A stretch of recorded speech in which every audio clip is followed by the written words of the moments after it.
What if I told you there's a lake sitting on the bottom of the ocean? A lake so salty that almost nothing can survive inside it, and it's been silently recording every earthquake, every tsunami, every catastrophic flood for over 1,000 years. Scientists just cracked it open, and what they found is rewriting everything we thought we knew about ancient disasters. Okay, so before we get into the disaster records, we need to talk about what a brine pool actually is, because this is one of the strangest environments on the entire planet. Picture yourself in a submersible descending through the Red Sea into the Gulf of Aqaba. You're dropping past coral reefs, past the twilight zone where light fades out, and then hundreds of meters down on the seafloor, you see something impossible. There's a shoreline, there's a beach. And there's what looks like a perfectly calm lake just sitting there on the ocean floor. That's a brine pool. It forms when ancient salt deposits dissolve into seawater and create pockets of water so incredibly dense, so overloaded with dissolved minerals that they don't mix with the ocean above. The salinity can be 5 to 10 times higher than normal seawater. That density difference creates a visible boundary, almost like an underwater force field, between the brine and the regular ocean water sitting on top. And here's the key detail: because that brine is so extreme, it's also completely anoxic. There's virtually no dissolved oxygen. That means no worms burrowing through, no crabs digging around, no biological activity churning up the sediment. In marine geology, that churning is called bioturbation, and it's the enemy of clean records. Everywhere else on the seafloor, organisms are constantly mixing layers together, smudging the timeline. But in a brine pool, every layer that settles stays exactly where it landed, perfectly preserved, razor thin, undisturbed. That's what makes these pools so remarkable. They're natural recording devices. So the specific brine pool at the center of this story sits in the Gulf of Aqaba, which is this narrow body of water wedged between the Sinai Peninsula and the northwestern edge of Saudi Arabia. And geologically, this region is fascinating because it sits right on top of the Dead Sea Transform Fault, one of the most tectonically active plate boundaries in the entire Middle East. Researchers from the University of Miami, led by geoscientist Sam Purkis,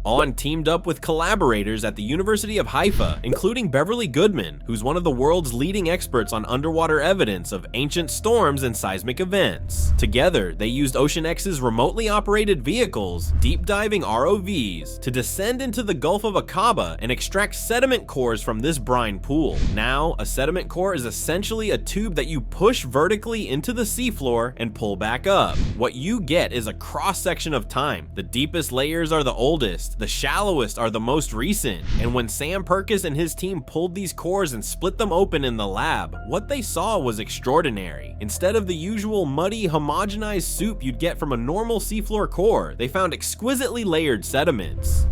We're talking individual laminations, paper-thin bands of material, stacked up over roughly 1,200 years of geological history. Each band told a different story. Some were fine, undisturbed background sedimentation, just normal dust and organic particles drifting down slowly over decades. But others were dramatically different, thick, chaotic, coarse-grained layers that screamed sudden, violent energy input. Those disrupted layers are the disaster fingerprints. So how do you tell an earthquake apart from a flash flood, apart from a tsunami, when you're staring at centimeters of ancient mud? This is where the science gets really clever. Each type of event leaves a distinct sedimentary signature. A flash flood, triggered by heavy rain in the surrounding desert mountains, sends a plume of terrestrial material rushing down wadis, which are dry desert valleys, and into the sea. That material is chemically and mineralogically different from marine sediment. It carries land-derived minerals, plant debris, and a specific geochemical fingerprint that the team could identify using X-ray fluorescence scanning. So when they saw a layer rich in those terrestrial markers, they could confidently label it as a flood event. Earthquakes create a different pattern entirely. A seismic event shakes the steep underwater slopes of the Gulf, triggering what are called turbidity currents, underwater landslides of sediment that cascade downhill and settle into the brine pool as a graded layer, with coarser grains at the bottom and finer particles on top. The composition is marine, not terrestrial. And the internal structure of the layer follows predictable physics of settling through water. And then there are tsunamis. A tsunami-generated layer can combine both signatures. The wave picks up shoreline material and drags it offshore, creating a hybrid deposit. The team also looked at the spatial distribution and thickness of these layers across multiple cores to distinguish locally triggered turbidites from the broader, basin-wide disruptions that only a tsunami or a major regional earthquake could produce.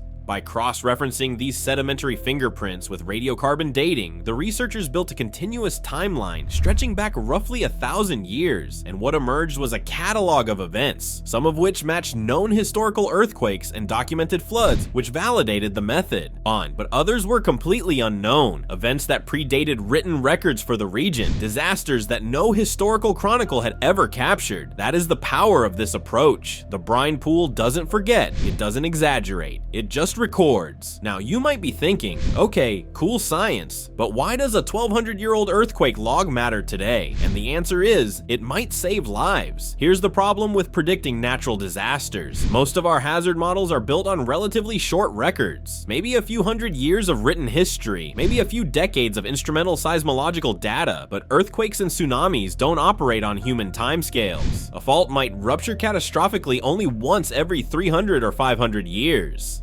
If your observational window is smaller than that recurrence interval, you'll literally never see the big one coming in your data. This is especially critical for the Gulf of Aqaba and the broader Red Sea region. Right now, coastal development is accelerating rapidly. Massive infrastructure projects, tourism resorts, desalination plants, and port cities are being built along shorelines that have experienced devastating tsunamis in the geological past. The 1995 Nuweiba earthquake, a magnitude 7.3 event in the Gulf of Aqaba, generated a local tsunami and caused significant damage. But was that the worst this fault system can do? Without longer records, we genuinely didn't know. What the brine pool sediments provide is statistical power.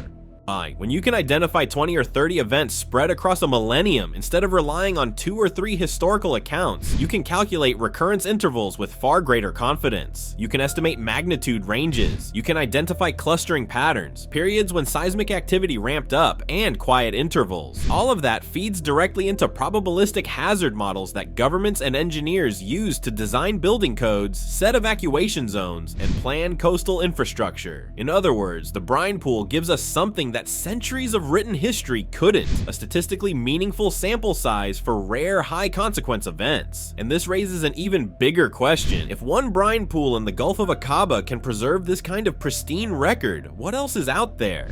The Red Sea has other known brine pools. The Mediterranean has anoxic basins. There are hypersaline environments in the Gulf of Mexico and along mid-ocean ridges. Each of these could theoretically function as its own geological black box, recording the seismic and climatic history of its surrounding region in undisturbed layers of sediment. This is what scientists mean by subaqueous paleoseismology, using underwater archives to reconstruct past earthquake histories. And the brine pool approach represents a genuinely new frontier in this field because the preservation quality is so extraordinary compared to conventional marine cores. Of course, there are open questions. How representative is one pool's record for an entire tectonic system? Could some layers have been deposited by events originating far away, outside the local fault zone?